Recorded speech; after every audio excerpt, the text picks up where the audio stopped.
Gado Elohai Shiru ki gado Elohai Kol echad yireh ki gadol Elohai. 아버지가 아들에게 이렇게 말했습니다. 아들아, 아브라함 링컨은 너의 나이 때에 변호사가 되려고 이미 열심히 아주 법률책을 읽고 있었는데 너도 이제 만화만 보지 말고 좀 공부 좀 해라 그랬습니다. 그러자 아들이 아버지, 아브라함 링컨은 아버지 나이 벌써 대통령이 됐어요. 자, 오늘 본문은 로마서 5장 12절 먼저 보겠습니다. 자, 로마서 5장 12절. 이러므로 한 사람으로 말미암아 죄가 세상에 들어오고 죄로 말미암아 사망이 왔나니 이와 같이 모든 사람이 죄를 지었으므로 사망이 모든 사람에게 이르렀느니라. 19절 보겠습니다. 19절. 한 사람의 순종치 아니함으로 많은 사람이 죄인 된 것 같이 한 사람의 순종하심으로 많은 사람이 의인이 되리라. 자, 21절도 이는 죄가 사망 안에서 왕노릇한 것 같이 은혜도 또한 의로 말미암아 왕노릇하여 우리 주 예수 그리스도로 말미암아 영생에 이르게 하려 함이니라. 아멘. 자, 오늘은 우리가 한 사람의 중요성과 또 하나님의 넘치는 은혜에 대해서 함께 은혜를 나누길 원합니다. 먼저는 한 사람의 범죄에 의한 불행입니다. 사실 우리가 사람들이 살아가는 것을 가만히 보면은 기뻐하고 감사하고 행복하고 그런 나날들을 많이 경험해서 사는 사람보다는 불행하고 어렵고 힘들고 이렇게 살아가는 사람들이 더 많습니다. 그리고 어떠한 행복한 삶을 살았던 불행한 삶을 살았던 그 마지막에는 결국은 죽음으로 다 끝나버리고 마는 겁니다. 그래서 그런 관점에서 우리가 볼 때에 인생이라고 하는 것은 참 허무하고 슬픈 그런 생각이 듭니다. 그래서 수많은 철학자가 생기고 수많은 종교가들이 사람의 인생에 과연 해답은 어디 있을까 하고 아주 열심히 많이 연구하고 해왔지만은 누구 하나 거기에 대한 명확한 답을 내놓은 사람은 아무도 없는 겁니다. 아시는 분은 아시겠지만은 장폴 사르트르는 사람이 있어요. 그 프랑스 사람인데 그는 20세기에 무신론적인 실존주의의 아주 대표적인 철학자입니다. 그리고 작가이기도 합니다. 그는 이런 이야기를 했습니다. 실존은 본질보다 앞선다. 실존은 본질보다 앞선다. 그래서 인간의 이 자유함, 자유롭게 선택할 수 있는 이것과 자기의 존재만이 진실이고 나머지 것들은 허상이다 이런 이야기입니다. 그래서 어쨌든 자기의 인생이 지금 내가 살아있는 이것과 내가 자유롭게 선택할 수 있는 이것에 최고의 가치를 두어서 그런 이야기들을 해왔습니다. 그 한마디로 내가 살고 있는 것이 그게 진리고 그리고 또 내가 자유롭게 선택할 수 있는 그게 이제 진리다 이런 뜻이 되겠습니다. 그래서 그가 남긴 유명한 말 중에 하나가 이런 말이 있습니다. 인생은 B, 영어의 B와 D 사이에 C다 이렇게 이야기했어요. 그게 무슨 말입니까? B는 birth, 탄생을 이야기하고 태어나는 것. D는 death, 죽음을 이야기하고 C는 choice, 선택을 이야기합니다. 그래서 쉽게 이야기하면은 인생은 탄생과 죽음 사이에 선택만이 남는 거고 인생이다 이런 이야기입니다. 그래서 그가 1929년도에 시몬 드 보부아르라는 이 여인과 계약 결혼을 합니다. 들어보신 분은 들어보셨을 거예요. 계약 결혼하는. 그래서 그가 처음으로 그런 걸 했어요. 자유롭게. 그래서 세상이 들썩했습니다. 그리고 1964년도에는 그가 노벨 문학상의 수상자가 되었어요. 그런데 그는 처음으로 노벨상을 거절한 사람이에요. 자유롭게. 그래서 그는 늘 하나님과 죽음에 대한 자유를 외쳐왔어요. 자기 마음대로 선택해서 사는 것에 대해서. 그러다가 1973년도에 그가 갑자기는 알겠지만 실명을 합니다. 눈이 안 보이게 되고 7년 후에 죽게 되는데 죽기 3개월 전에 병원에 입원을 했습니다. 그런데 그는 매일같이 24시간을 죽기 싫어 이것만 외치는 거예요. 그러니까 하도 병원에 시끄럽고 주의가 힘드니까 병실을 몇 번이나 옮겼는지 몰라요. 그러다 결국은 3개월 동안 그러다 죽었어요. 죽고 나니까 프랑스에 있는 모든 유명한 신문, 잡지사가 그 다음날 일제하게 이렇게 기사를 올렸습니다. 평생을 자기가 하나님과 죽음으로부터 자유를 주장해 오던 그가 왜 정작 자기의 죽음에 대해서는 자유롭지 못했을까? 그것을 일면 톱에다가 올려놓은 겁니다. 세상에 아무리 유명한 철학자, 유명한 천재라 할지라도 사람의 인생과 죽음에 대한 답은 아무도 가질 수가 없습니다. 그럼 사람은 도대체 어디에서 와서 왜 살고 어디로 갑니까? 거기에 대한 명확한 답은 성경에만 있다는 것을 꼭 여러분들이 깨달으시길 바랍니다. 사람은 결코 우연의 산물이 아닙니다. 하나님이란 창조주가 분명히 계시고 그분께서 우리 한 사람 한 사람을 분명한 목적을 가지고 우리를 만드셨다는 것을 꼭 기억하기를 축복합니다.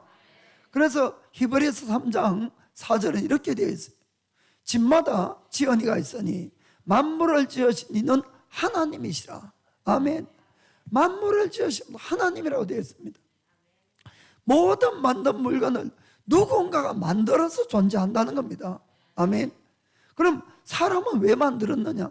이사야서 43장 7절 보면은 무릇 내 이름으로 일컫는 자 곧 내가 내 영광을 위하여 창조한 자를 오게 하라.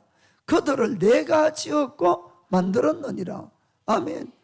우리 인간의 목적은 하나님의 영광을 위해서 만들어졌다는 겁니다. 하나님을 나타내는 존재로. 아멘. 그래서 만든 것이, 그러면은 하나님의 영광을 위해서 우리를 만들었다는데 지금의 우리의 모든 이 불행이나 모든 힘, 괴로움, 모든 죽음은 어디서 도대체 온 것일까? 그런 의문이 있습니다. 그것은 결코 하나님이 처음부터 우리에게 고난을 주고 불행을 주고 저주를 주고 죽음을 준 것이 아닙니다. 그것은 인간의 죄로 말미암아 우리가 얻게 됐다는 것을 우리는 꼭 깨닫고 알아야 되는 것입니다. 하나님이 모든 만물을 창조하시고 유일하게 우리 인간만큼을 하나님의 형상으로 만들었다고 되어 있어요. 왜냐하면 이 땅에 하나님의 영광을 나타내기 위해서. 아멘.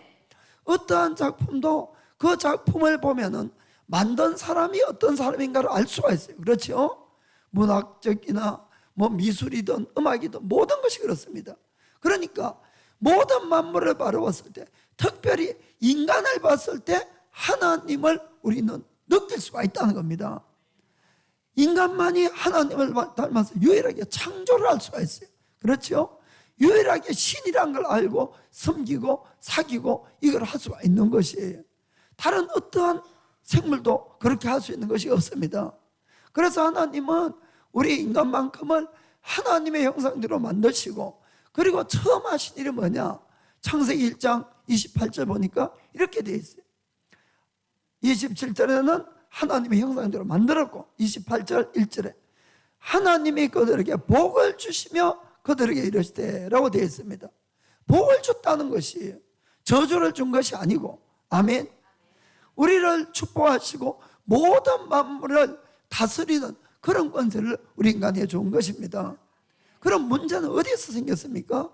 하나님이 모든 만물을 다 만드시고 에덴 동산을 창조하시고 그것에 각종 이 먹을 실과들을 두었다고 되어 있어요.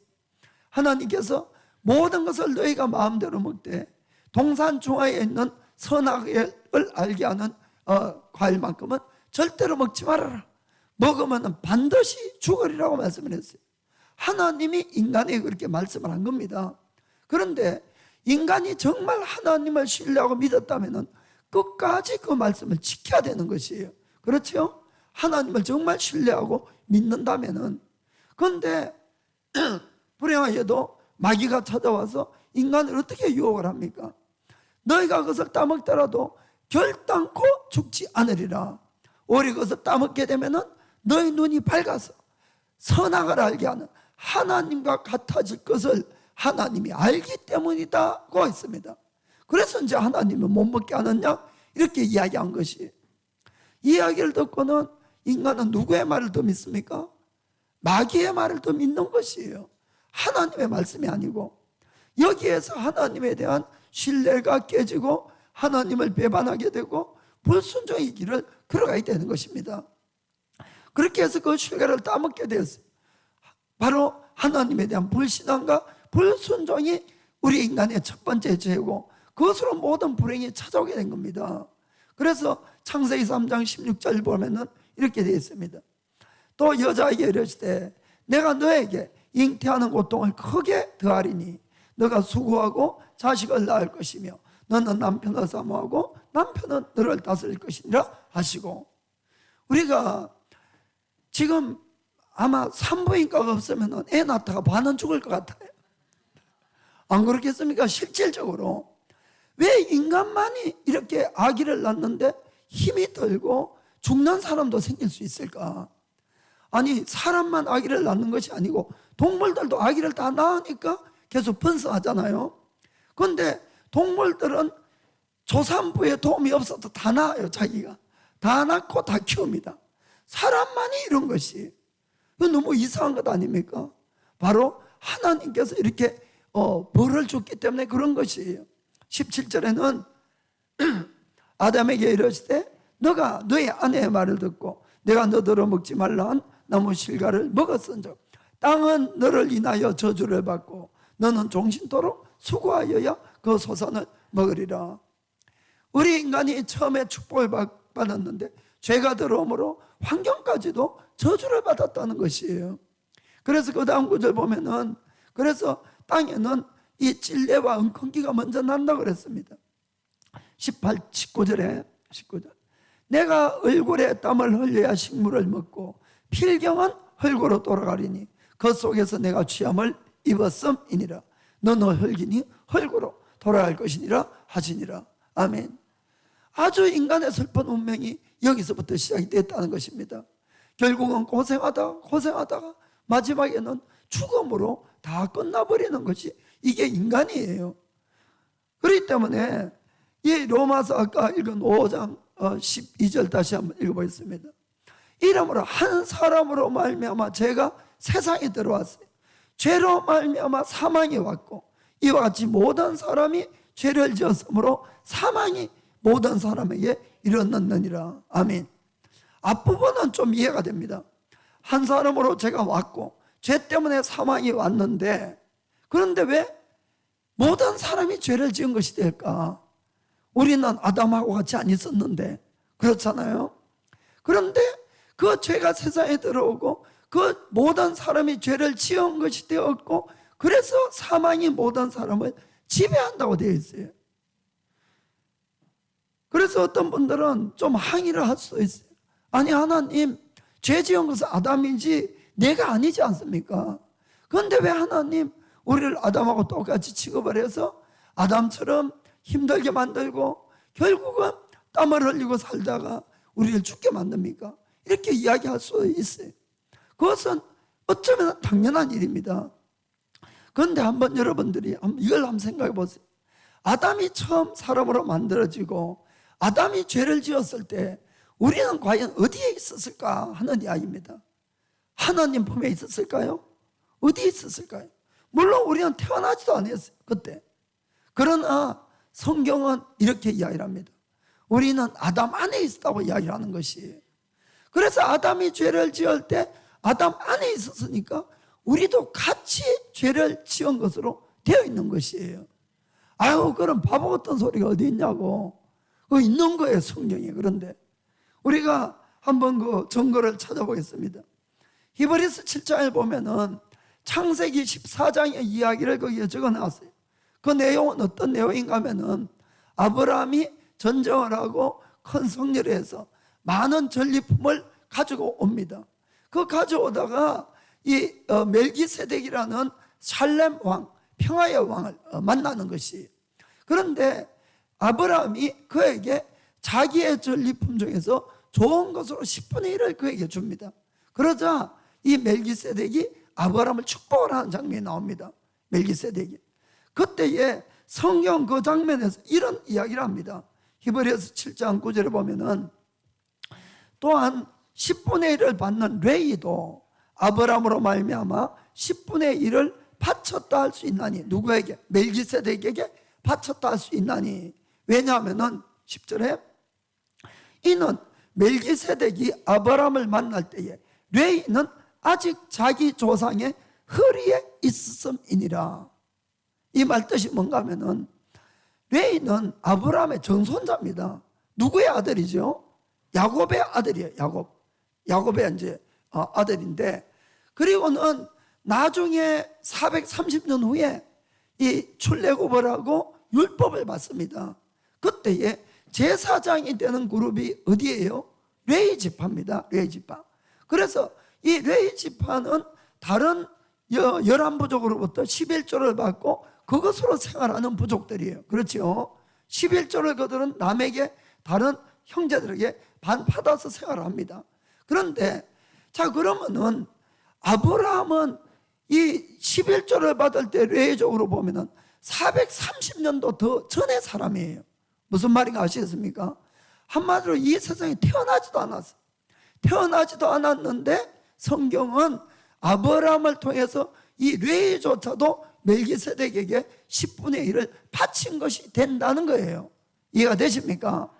그 이유는 아브라함이 멜기세덱에게 10분의 1 줄 때에 이 레위 자손들은 아브라함이 허리에 있다 이렇게 되어 있는 거예요.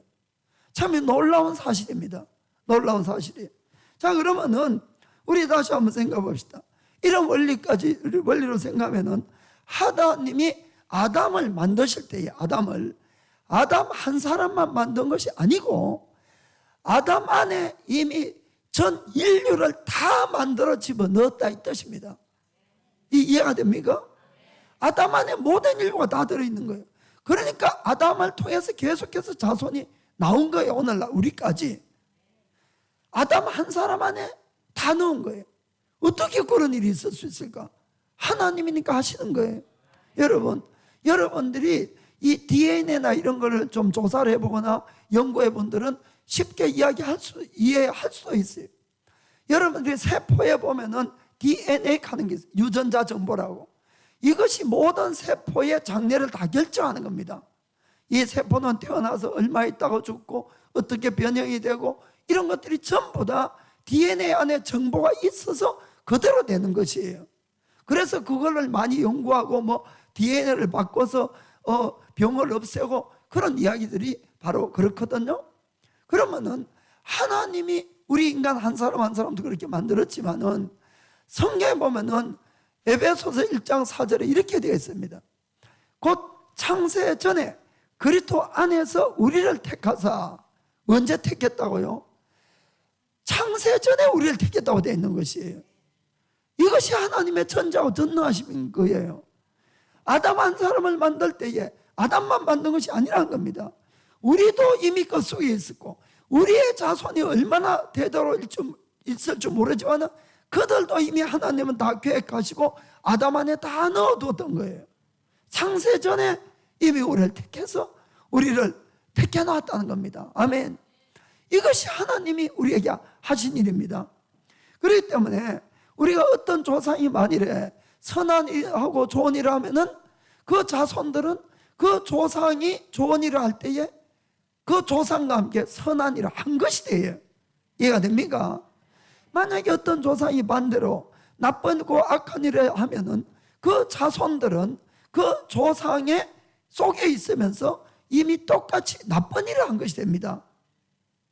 그러니까 성경을 보면은 조상이 잘한 것들은 자손에게도 그대로 축복이 물러가고 또 조상이 잘못된 것은 저주가 흘러간다고 이렇게 되어 있는 것이에요. 그리고 실제로 우리가 사람이 사는 이 모든 세상을 보더라도 실제로 그렇고 그렇지 않습니까? 조상의 것들 다 자손들이 받아 누리는 겁니다. 그리고 이 DNA가 있어서 뭐 운동을 잘하는 사람은 또 운동을 계속 잘하고 그 집안에 뭐 이런 것들이 계속 된다는 겁니다. 아멘. 그럼 성경 안에도 그런 예가 있어요. 실질적으로 이 아브라함은 하나님의 명령을 듣고 갈대아인 우르 땅에서 그가 나옵니다. 나와서 하나님이 지시한 지금의 가나안 땅으로 갑니다. 그런데 바로 간 것이 아니에요. 실질적으로는 아브라함이 하라는 곳에서 상당한 기간을 머물게 됩니다. 얼마간은 성경에 안 적혀 있지만은 거기에 이제 아버지가 죽으니까 그때 비로소 이 아브라함이 다시 출발했어요. 사실은 그 나이가 75입니다. 그런데 그때 가나안 땅에 가보니까 가나안에 이 기근이 들은 거예요. 아니 하나님, 제가 고향을 떠나서 하나님 지시한 땅에 가면은 그 아주 축복을 하신다고 말씀을 해놓고는 가보니까 기근으로 먹을 것조차 없는 거예요. 너무 실망한 아브라함은 하나님께 묻지도 않고 어디로 갑니까? 애굽 땅으로 내려가는 것이에요. 애굽 땅으로. 애굽 땅으로 내려갔는데 내려가다가 가만히 생각해 보니까 자기 아내가 너무 이쁜 거예요. 그건 이제 걱정이 딱 된 거야 이게. 아내 예쁜 것도 좀 겁나네요. 그래서 이 겁이 나가지고 혹시 이 애굽 사람들이 자기 아내를 빼앗아가고 자기를 죽이면 안 되니까 그래서 가서 거짓말을 합니다. 뭐라고 합니까? 내 아내가 아니라 나의 이모더라고, 여동생이다 이렇게 이야기를 합니다. 여동생이라고. 그러니까 이제 야 예쁜 가족이 왔다 해서 그 소문이 이제 바로에게 가니까 바로가 한번 데리고 와봐라 이래가지고 너무 예쁘거든요. 그만 튀어가 자기 아내로 만든 거예요. 멀쩡한 남자가 아내를 빼앗겨버렸어. 거짓말 해가지고. 그래서 아브라함은 자기 아내 덕분에 죽지는 않았지만은 여동생이라 해서 그러나 아내를 빼앗기는 이건 아주 굴욕적인 그런 일을 당한 겁니다. 그러나 상대방이 왕이니까 이걸 뺏어올 수가 없잖아. 힘이 없어서. 그런데 하나님이 그를 구해줘요. 사실은 구해서 이렇게 다시 가나안 땅으로 돌아오게 됩니다. 그리고는 그런데 그때에 그 아들 이삭은 태어나지도 않았어요. 이삭은 20몇 년 후에 태어납니다. 사실 그 뒤에. 그리고는 이삭이 자라서 이제 어른이 되고 결혼을 했는데 아브라함은 이제 돌아가셨어요. 그리고 어느 날 이삭은 자기 아내와 함께 이 블레셋 사람인 거랄이라는 땅에 가서 좀 산 적이 있었어요. 그때 있었는데 그가 어떤 거짓말을 하는가 좀 보겠어요. 창세기 26장 6절에서 7절에 자 이삭이 거랄에 거하였더니 그 다음에 그곳 사람들이 그 아내를 물으매 그가 말하기를 그는 나의 누이라 하였으니 리브가는 보기에 아리따움으로 그곳 백성이 리브가로 인하여 자기를 죽을까 하여 그는 나의 아내라 하기를 두려워함이었더라.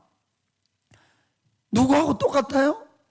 아비하고 똑같아요. 아비하고 아버지하고 똑같은 거짓말을 하는 거예요. 그런데 아버지가 거짓말할 때 이삭은 몰랐어요. 태어나지도 않았으니까. 그리고 이때는 이미 아브라함이 돌아가셨거든요. 그러니까 가르쳐 줄 리도 없는 거예요. 아브라함이 거짓말할 때 이삭도 그 안에 다 듣고 있어 이런 이야기입니다. 그 똑같은 걸 하는 거예요.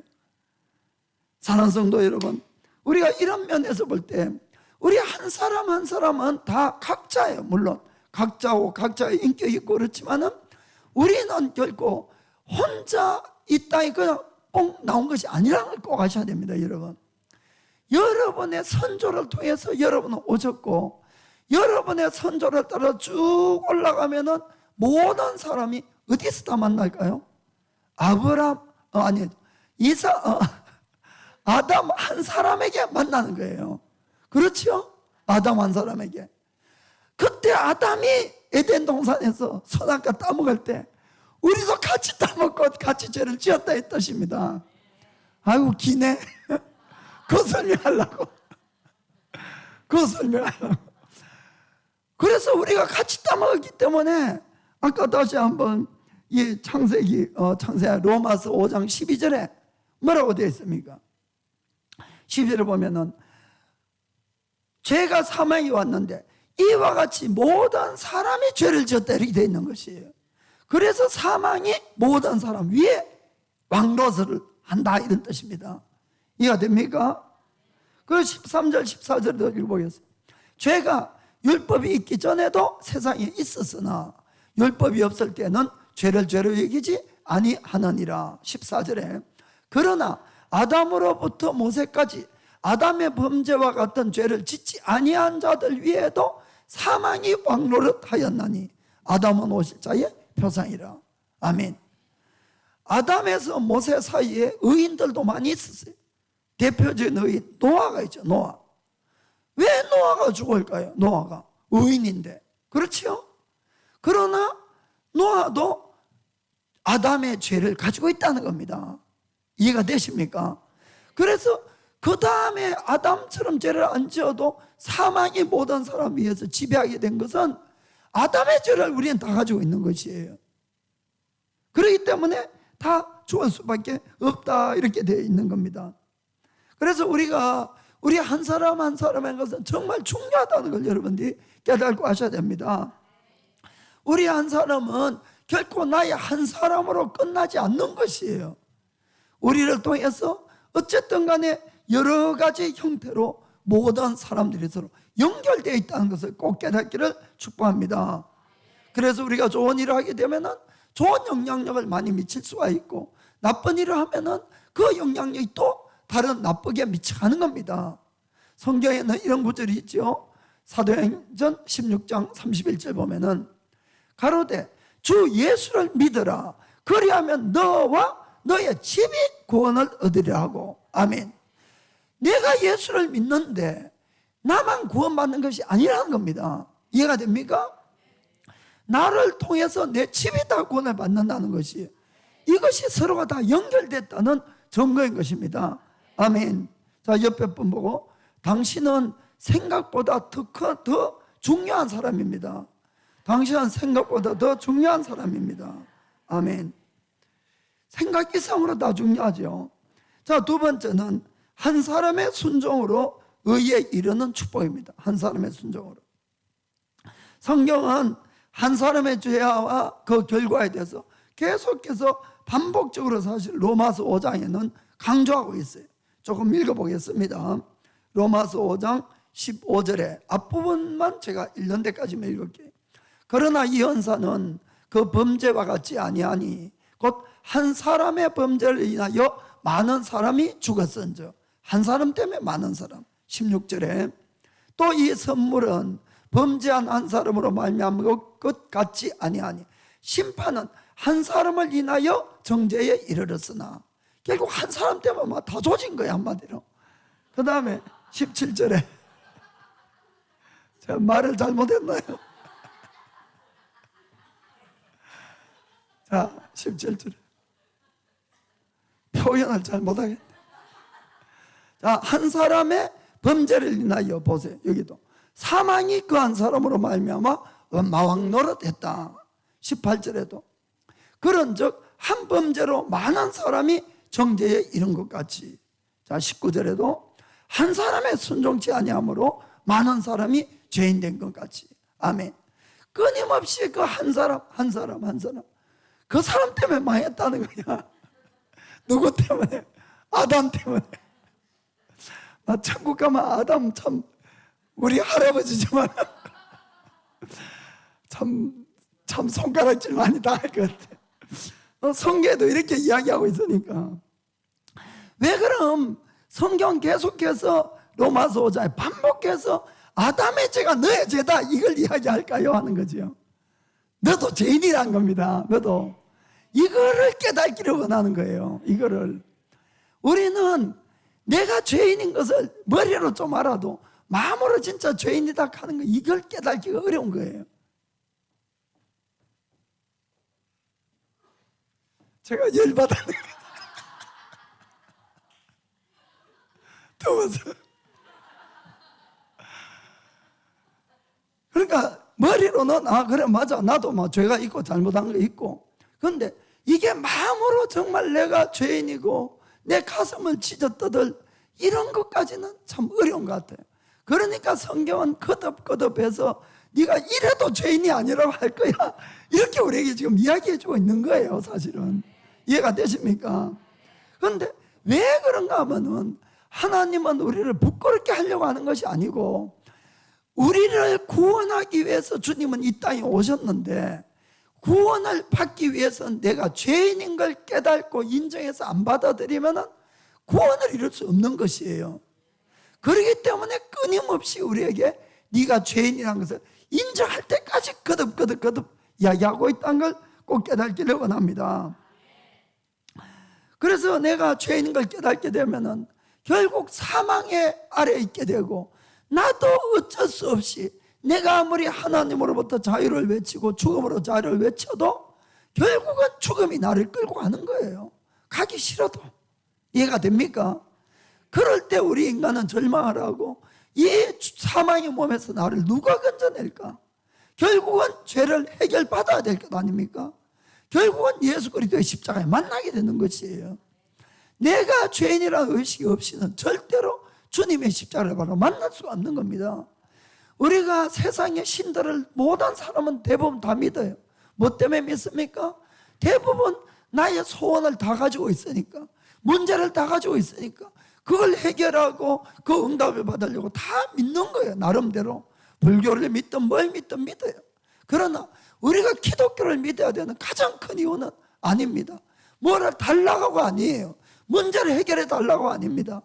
나의 이 사망의 몸에서 나를 누가 건져낼까? 이겁니다. 이거를 영원한 생명을 얻는 것이에요. 그래서 이것의 첫 단계가 바로 내가 죄인인 걸 깨닫지 않으면 여기에 들어갈 수조차도 없다는 겁니다. 그래서 이 아담 한 사람으로 모든 죄가 인류에게 오고, 그 죄 때문에 사망이 온 인류를 지배하는 왕노릇하는 이렇게 되어버렸습니다.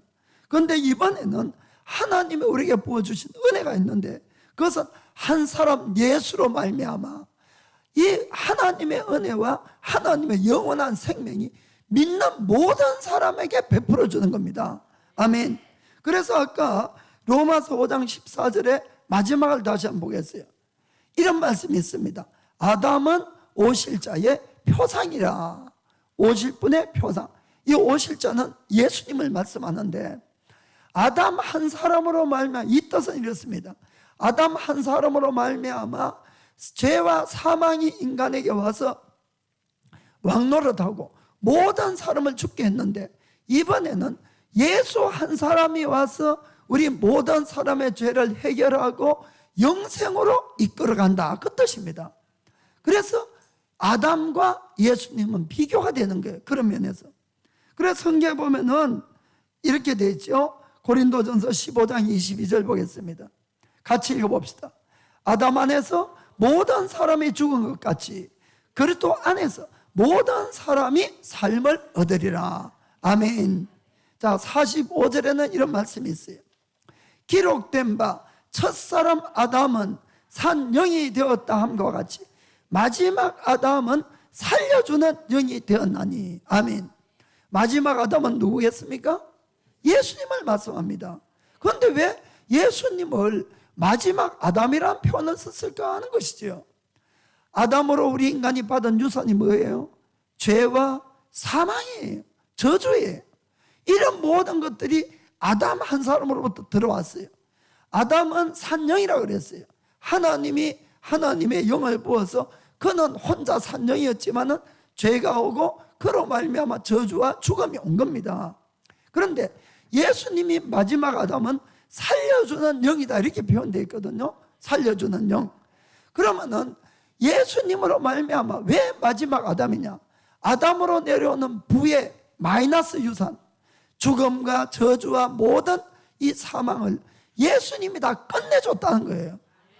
세상 말로 끝내준 거예요. 완전히 진짜 끝내줬기 때문에 마지막 아담이란 표현을 쓴 겁니다. 그럼 우리는 뭐냐? 우리는 마지막 아담이 아니고 하나님의 자녀예요. 이제 아담의 후손이 아니고 우리는 예수님으로 말미암아 하나님의 후손이 됐다는 겁니다. 그래서 앞으로 아담의 후손이라고 쓰면 안 됩니다. 이제 그것은 예수님이 다 끝내주신 거예요. 끝내주셨어요. 아멘. 그래서 어떻게 그러면은 예수님은 아담으로 내려오는 모든 죄와 저주와 사망을 끝냈느냐? 아담은 뭘 했습니까? 불순종했죠. 불순종. 하나님에 대한 불신앙과 불순종. 자, 예수님은 로마서 5장 18절 19절 봅시다. 그런즉 한 범죄로 많은 사람이 정죄에 이른 것 같이 의의 한 행동으로 말미암아 많은 사람이 의롭다 하심을 받아 생명에 이르렀느니라. 19절에 한 사람의 순종치 아니함으로 많은 사람이 죄인 된 것 같이 한 사람의 순종하심으로 많은 사람이 의인이 되리라. 아멘. 예수님의 철저한 순종이 의를 가져왔고 인정을 받았고 그 의를 우리에게 주신 겁니다. 이해가 되십니까? 그래서 우리가 예수님 안으로 들어가야 되는 것이에요. 예수님 밖에 있는 동안에 이걸 받을 수가 없는 것이에요. 아멘. 그럼 예수님은 어떻게 순종을 하셨냐? 요한복음 6장 38절부터 40절 보겠습니다. 예수님이 말씀합니다. 내가 하늘로서 내려온 것은 내 뜻을 행하려 함이 아니요 나를 보내신 이의 뜻을 행하려 함이니라. 나를 보내신 이의 뜻은 내게 주신 자 중에 내가 하나도 잃어버리지 아니하고 마지막 날에 다시 살리는 이것이니라. 내 아버지의 뜻은 아들을 보고 믿는 자마다 영생을 얻는 이것이니 마지막 날에 내가 이를 다시 살리리라 하시니라. 아멘. 예수님 안에 영생이 있는 것이. 예수님 어떻게 순종했습니까? 빌립보서 2장 6절부터 8절까지 보겠습니다. 그는 근본 하나님의 본체시나 하나님과 동등됨을 취할 것으로 여기지 아니하시고 오히려 자기를 비어 종의 형체를 가져 사람들과 같이 되었고 그 다음에 8절에 사람의 모양으로 나타나셨음에 자기를 낮추시고 죽기까지 복종하셨으니 곧 십자가에 죽으심이라. 아멘. 아담은 가장 좋은 환경 안에서 타락했어요, 사실. 그런데 예수님은 가장 힘들고 어려운 환경 속에서도 십자가에 죽기까지 순종을 하셨던 겁니다. 아멘. 그래서 우리의 모든 죄를 대속하시고 대신 다 갚아주시고 그리고 예수님은 율법 아래 나셔서 율법을 다 지킴으로 의인이 되었고 그 의도 우리에게 주신 것이에요. 그래서 예수 믿는 우리를 의롭다 하는 것입니다. 아멘. 우리는 이미 죄인이 아니에요. 그런 면에서는 우리는 예수님의 의가 나의 의가 된 의인인 것도 여러분들이 믿으시기를 축복합니다. 그래서 이 모든 것을 무엇으로 받았냐? 하나님의 은혜라는 선물로 다 받은 것이에요. 우리에게서 난 것이 절대로 아닙니다. 아무도 이것을 가질 수가 없어요. 아멘. 그리고 그 마지막은 영생이에요. 다시 한번 로마서 5장 21절 읽겠습니다. 같이 읽어봅시다. 5장 21절. 이는 죄가 사망 안에서 왕노릇한 것 같이 은혜도 또한 의로 말미암아 왕노릇하여 우리 주 예수 그리스도로 말미암아 영생에 이르게 하려 함이니라. 아멘. 그래서 정말 내가 예수를 진짜 믿으면은 이제 죽음은 나하고 관계없는 것이에요, 여러분. 이것도 믿으셔야 됩니다. 믿으셔야 돼요. 그리고 고린도전서 15장 55절에서 57절에 분명히 이렇게 되어 있어요. 같이 읽어봅시다. 사망아 너의 이기는 것이 어디 있느냐? 사망아 너의 쏘는 것이 어디 있느냐? 사망에 쏘는 것은 죄요 죄의 권능은 율법이라. 잠깐만요.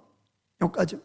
자, 사망은 죄 때문에 결국 사망이 왔어요. 그렇죠? 그리고 이 죄가 사망이라는 것은 율법에 그렇게 적혀 있기 때문에 법이 그러니까 그런 거예요. 그런데 이 모든 것을 하나님은 누구를 통해서 해결해 줍니까? 예수님을 통해서. 예수님을. 그래서 우리가 죄가 없다는 뜻이 아니고 죄의 문제를 예수님이 해결해 줬기 때문에 우리가 죽음하고는 관계가 없는 자가 됐다는 겁니다. 그래서 57절에 같이 읽을게요. 우리 주 예수 그리스도로 말미암아 우리에게 이김을 주시는 하나님께 감사하노니. 아멘. 모든 것에서 우리는 이기는 자가 된 겁니다. 심지어는 죽음까지도 이기는 자가 된 거예요. 이 모든 것이 하나님 아버지의 놀라우신 그 사랑과 우리 예수님의 십자가 죽는 그 놀라운 희생의 대가였다는 것을 꼭 기억하시를 주님을 축복합니다. 삼위일체 하나님께 모든 영광을 돌리겠습니다.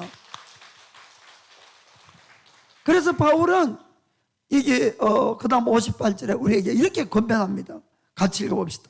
그러므로 내 사랑하는 형제들아 경고하며 흔들리지 말며 항상 주의 일에 더욱 힘쓰는 자들이 되라.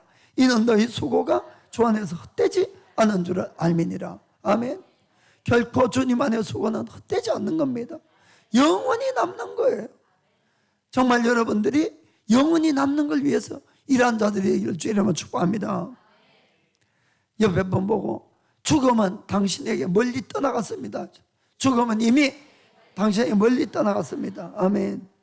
자, 그럼 마지막으로 죄가 더한 곳에 은혜가 더욱 넘치나니. 자, 로마서 5장 20절 같이 보겠습니다. 율법이 가입한 것은 범죄를 더하게 하려 함이라. 그러나 죄가 더한 곳에 은혜가 더욱 넘쳤나니. 아멘. 이 말씀은 은혜를 더 받으려고 죄를 더 지어라 그 말씀이 아니죠. 그건 잘 알 거예요. 그 죄가 더한 것에 은혜가 더욱 넘쳤나니. 죄는 남자로부터 왔습니까? 여자로부터 왔습니까? 여자로. 그래서 교회에 여자가 많은 것 같아요. 죄가 많은 곳에 은혜가 많은 것. 이 율법이 온 것은 우리에게 죄라는 것을 깨닫게 하려고 온 겁니다. 율법이 온 것은. 그래서 거듭 말씀드리지만은 내가 죄인인 걸 깨닫지 못하면은 결국 영생을 얻을 수가 없어요. 이게 진짜 중요한 겁니다. 그래서 이제 목사님들이 교회 가면 설교할 때마다 죄라는 이야기를 안 할 때가 거의 없는데 하도 죄인 까니까 듣기 싫어하는 분들도 많은데, 그러나 기독교는 이게 깨달아지지 않으면은 바로 믿을 수가 없어요. 사실은 이게 출발점이 되거든요. 그래서 거듭해서 죄라는 이야기를 합니다. 율법이 온 것은 우리에게 죄를 깨닫게 함이라 이렇게 되어 있습니다. 우리가 같은 죄를 지었을지라도 법을 모를 때는 형벌을 무서워하지 않아요. 깨닫지 못하니까. 그건 이제 간단한 예를 제가 들어볼게요. 여기도 많은 분들이 아마 운전을 하실 거예요. 운전하면서 지금까지 한 번도 나는 교통법규를 어긴 적이 없다. 뭐 스피드건 뭐든 다 지켜왔다. 손 한번 들어보시기 바랍니다. 아마 이 세상에 아무도 없어요. 어느 누구라도 운전하다가 스피드 위반을 할 수도 있고, 차선 변경하면 안 되는데 자기도 모르게 갈 수도 있고, 주정차하면 안 되는데 주정차 할 수도 있고, 이건 뭐 흔히 있는 일, 흔히. 그러니까 운전하고 가다 보면 수없이 그런 사람들이 다 보이거든요. 자기도 그러고. 그런데도 왜 많은 사람들이 그냥 일본말 핵기로 그렇게 하겠냐는 이야기입니다. 그것은 이제 두 가지를 알 수가 있어요. 하나는 법을 잘 모르면 그렇게 할 수 있어요. 하루 강아지 법무선 좀 모른다고. 그러니까 모르니까 그렇게 해도 두렵지 않는 거예요. 또 하나는 설마 그것이 내가 걸릴까? 내가 걸릴까 하는 것이 있는 거예요. 그 법이 나한테 적용이 될까? 그러니까 사람들이 다 그렇게 합니다. 그러다가 어느 날 딱 걸렸어. 우리가 딱 걸려가지고 자기가 잘못한 것 때문에 한번 딱 걸려서 벌점 맞고 벌금 딱 물게 되면은 그 다음부터 법을 압니까 모릅니까? 분명히 알게 되죠. 분명히. 그러니까 그때부터 너무너무 조심하는 거예요. 이건 당해본 사람은 다 알아요. 당해본 사람은. 제가 하는 이야기를. 그러니까 법이 없을 때와 법이 나한테 왔을 때 어떤 차이를 가져오냐 하는 이야기입니다. 법을 모르면은 죄를 지어도 죄를 죄로 여기지 않는다는 말씀이 그런 뜻이에요. 죄가 아니라는 뜻이 아니고 그 사람에게 죄의식이 별로 없다 이런 이야기입니다. 잘못은 했지만은. 그래서 율법이 온 것은 우리에게 죄를 분명하게 죄라는 것을 인식시켜주기 위해서 온 겁니다. 그래야만이 내가 하나님을 찾을 수 있으니까. 그렇죠? 그래서 성경은 자꾸 죄에 대한 이야기를 우리에게 하는 거예요. 만약에 예수님이 아무리 그렇게 자기의 목숨까지 잃고 십자가에서 피를 흘리고 그렇게 희생을 했음에도 불구하고 그것이 구원의 길인데 죄를 못 깨닫는 사람은 아무 상관이 없습니다. 솔직하게. 예수님은 뭐 100번을 죽어보세요. 아무 감동도 없고 자기하고는 관계가 없어요. 죄인이 아니기 때문에. 이해가 됩니까? 그래서 내가 죄라는 것을 깨닫는 것은 나를 구원의 길로 인도하는 겁니다. 우리가 성령님을 참 사모하고 성령 충만을 사모하고 성령님의 은사들을 사모합니다만은 성령님이 이 땅에 오셔서 하신 가장 큰 일이 뭐냐? 요한복음 16장 8절 보면은 이렇게 되어 있습니다. 성령님이 와서 죄에 대하여, 의에 대하여, 심판에 대하여 세상을 책망하시리라. 아멘. 왜 죄를 깨닫게 하실까? 왜 의가 뭔지 알게 할까? 왜 영원한 심판을 알게 할까? 여기에 영원한 생명이 달리기 때문에 그렇습니다. 이걸 깨닫지 못하면은 교회 가서 아무리 예수님 믿고 봉사금을 해도 그분은 거듭나질 못하는 거예요. 기도 응답 받을 수 있습니다, 여러분. 그러나 그분이 거듭나지 못하면은 영생을 받을 수가 없는 것이에요. 아멘. 그렇기 때문에 주님께서 성령님이 오셔서 우리를 죄를 깨닫게 할 때에 예수님이 누구신지 아는 거예요. 의를 아는 거예요, 그때. 그리고 심판을 알고 죽을 수밖에 없는 나, 정말 영원히 지옥밖에 갈 수 없는 나를 영생, 그 하나님의 천국으로 데려갈 수 있는 길이 바로 예수를 믿는 길이라는 걸 깨닫게 되는 겁니다. 그래서 죄를 깨달은 자를 주님이 예수님께로 인도하고 천국으로 인도하게 하는 것이에요. 아멘. 그 다음에 또 하나 중요한 사실이 있습니다. 우리가 같은 죄를 지었더라도 사람에 따라서는 그 죄의식의 차이가 있어요. 어떤 사람은 그 죄의식이 아주 무거워서 정말 힘들어하는 사람이 있고, 뭐 죄의식이 별로 없는 사람도 있습니다. 그런데 죄의식이 많은 사람이 계속 죄의식만 가지고 안 됩니다. 그것이 아니고 정말 내가 용서함을 받았을 때에는 감격이 더 크다는 사실입니다. 감격이. 누가복음 7장에 그런 이야기가 나오죠. 어느 날 시몬이란 이 바리새인이 예수님의 소문을 들었어요. 수많은 기적을 일으키고 정말 구세주일지도 모른다는 그분을 한번 만나고 싶어서 초대를 했어요, 자기 집에. 그래서 예수님이 이 시몬의 집에 이제 식사 초대를 받아서 갔습니다. 죄송합니다. 갔는데 그 마을에 어떤 죄인인 여인이 예수님이 그 집에 있는 걸 알고 찾아왔어요. 감히 예수님 앞에 가지 못하고 뒤에 서서 눈물을 그 발에 뚝뚝뚝뚝 흘린 거예요. 그리고는 발을 눈물로 적시고 자기 머리털로 그 발을 닦아주고 그 예수님 발에 입을 맞추고 그리고는 자기가 가지고 향료를 그 발에 발라드렸어요.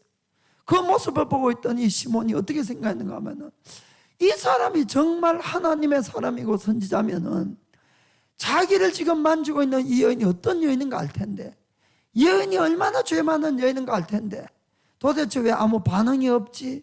이런 생각을 한 겁니다. 그러자 예수님이 그 생각을 하시고 그 시몬들어 이야기하는 장면이 나옵니다.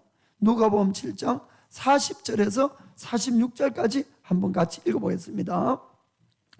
예수께서 대답하여 가라사대 시몬아 내가 너에게 이럴 말이 있다 하시니 저가 가로되 선생님 말씀하소서. 가라사대 빚 주는 사람에게 빚진 자가 둘이 있어 하나는 500데나리온을 졌고 하나는 50데나리온을 졌는데 갚을 것이 없으므로 둘 다 탕감하여 주었으니 둘 중에 누가 저를 더 사랑하겠느냐. 시몬이 대답하여 가로되 제 생각에는 많이 탕감을 받은 자니이다. 가라사대 너의 판단이 옳다 하시고 여자를 돌아보시며 시몬에게 이르시되 이 여자를 보느냐? 내가 너의 집에 들어오매 너는 내게 발 씻을 물도 주지 아니하였으되 이 여자는 눈물로 내 발을 적시고 그 머리털로 씻었으며 너는 내게 입 맞추지 아니하였으되 저는 내가 들어올 때부터 내 발에 입 맞추기를 거치지 아니하였으며 너는 내 머리에 감람류도 붓지 아니하였으되 저는 향료를 내 발에 부었느니라. 아멘. 그리고 예수님이 결론적으로 이렇게 말씀합니다. 47절에 이러므로 내가 너에게 말하노니 저의 많은 죄가 사여졌도다. 이는 저의 사랑함이 많음이라. 사함을 받은 일이 적은 자는 적게 사랑하느니라. 아멘. 저는 참 이 구절을 읽을 때마다 저를 많이 돌아봅니다. 과연 나는 예수님을 얼마나 사랑하느냐 하는 이야기입니다. 어떤 사람은 이런 생각이에요. 우리 인간은 죄가 없는 사람이 아무도 없지만은 그래도 자기는 죄가 전혀 없다고 이렇게 생각하는 사람이 있어요. 옛날에 제가 그랬었어요, 사실은. 그래서 그런 사람이 있고, 어떤 사람은 죄를 인정하지만은 자기는 조금만 죄를 지었다 생각합니다. 그래서 예수님에게 믿고 죄사함 받고 내가 천국 간다, 하나님 자녀 되었다 해도 별로 감동과 감격이 없는 사람이 있어요. 왜냐하면 자기는 죄가 조금밖에 없었으니까 조금 사함을 받았다, 이런 이야기입니다. 그러나 여러분, 죄는 크고 작은 것이 없다는 걸 잘 깨닫고 아셔야 됩니다. 아무리 작은 죄라도 죄 사함을 받지 못하면 그 죄 때문에 우리는 영원히 지옥을 가야 됩니다, 여러분. 그래서 죄는 크고 작은 것이 없어요. 죄는 죄예요. 그리고 어떠한 죄도 영원한 사망을 가져오게 되어 있는 겁니다. 그래서 아까 이야기했듯이 이 아담부터 모세 때까지 이 아담처럼 죄를 짓지 않아도 사망이 그 위에 왕노릇했다고 이렇게 되어 있는 겁니다. 이해가 됩니까? 죄는 죄이기 때문에 그래요. 그런데 아까 이야기한 것처럼 내가 죄사함이 별로 없다고 생각하는 사람들의 신앙생활을 보면 금방 알 수가 있어요. 죄사함에 대한 감격이나 하나님에 대한 사랑이 감격이 없기 때문에 신앙생활이 늘 뜨뜨미지근합니다. 사실 하나님에 대한 사랑도 거의 없고 감격도 없고 헌신도 거의 없어요. 오히려 어떤 사람은 하나님께 늘 불평과 불만이 많아요. 내가 이렇게 잘 믿어주고 있는데 왜 축복하냐나, 이런 이야기예요. 왜 내가 잘 믿어주고 있는데, 믿어주고 있는 거에 있어요. 하나님은 믿어주고 있는데 왜 나에게 이렇게 힘들고 어렵고 이런 일만 생긴다고 자꾸 이러는 겁니다. 그러나 진짜로 내가 죄사함을 받고 천국의 감격이 있는 사람들은 달라요, 여러분. 뭐가 잘 돼서 하나님을 사랑하고 기뻐하고 헌신하는 것이 아닙니다, 여러분. 내가 예수 믿는 그 순간에 이미 모든 걸 다 받은 거예요, 이런 사람들은. 영생보다 귀한 것이 어디 있습니까? 언제 받습니까? 예수님 믿을 때도 받는 거예요, 그거는. 그때에 나의 모든 죄사함을 받고 나는 천국을 가게 되고 나는 하나님의 자녀가 된 것이에요, 여러분. 예수 믿으면서 병 좀 낫다고, 예수 믿으면서 이것 좀 안 되고 저것 좀 안 되고 불평하고 원망하는 것은 아직까지 하나님이 어떤 분이고 내가 받은 구원이 어떤가 몰라서 하는 소리다, 이런 이야기입니다. 똑같은 죄사함을 받아도 감격이 있고 없는 것은 모든 것이 내가 죄사함 받았다는 것에 대한 깊이입니다. 깊이. 이해가 되십니까? 그래서 율법이 강하게 작용을 해서 정말 내가 죄인인 걸 깨달은 사람은 감격이 정말 몇 갑절해야 되는 것이에요. 그 여인처럼 정말 눈물을 흘리면서 예수님의 발을 닦고 그 발에 하염없이 입을 맞추고 나의 모든 귀한 것도 다 부어드릴 수 있는 그런 사람이 되는 것이에요. 그러나 죄사함이 별로 받지 못했다면 예수님 영접해도 팔짱을 끼고 영접을 해서 그 나오는 것처럼 발 씻을 물도 안 드리고 입도 안 맞추고 기름도 안 발라주고 이렇게 하는 겁니다. 무슨 뜻인가 아시겠습니까? 그래서 우리의 신앙생활이 늘 감격 속에 젖어 있기 위해서도 내가 얼마나 죄인인 걸 깨닫고 아셔야 되는 겁니다. 그렇다고 내가 죄인이라는 그 속에 있으라는 뜻이 아닙니다, 여러분. 그것이 아니라 그것에서 구원받은 감격 속에 있으라는 것이에요. 그것이 무엇보다도 우리에게 클 때에 우리의 신앙생활은 얼마나 매일매일 감격과 감사가 넘치는지 모릅니다. 나의 신앙생활이 왜 감격이 없습니까? 왜 헌신이 부족하고 왜 하나님에 대한 사랑보다도 불평과 원망이 자꾸 찹니까? 아직도 내가 죄인인 걸 바로 못 깨달아서 그런 거예요. 아직도 내가 구원받은 이 구원이 얼마나 큰 것인가를 몰라서 그런 거예요. 나의 구원은 값이 없는 것이 아닙니다. 우리의 구원은 우리는 아무 값을 지불하지 않지만 하나님은 그분의 가장 귀한 아들을 죽음의 자리에 내어주고 구원했다는 사실을 꼭 깨닫게 되기를 예수님의 이름으로 축복합니다. 그래서 사도 바울이 마지막 쓴 편지에 이렇게 이야기를 한 겁니다. 디모데전서 1장 15절 읽고 마치겠습니다.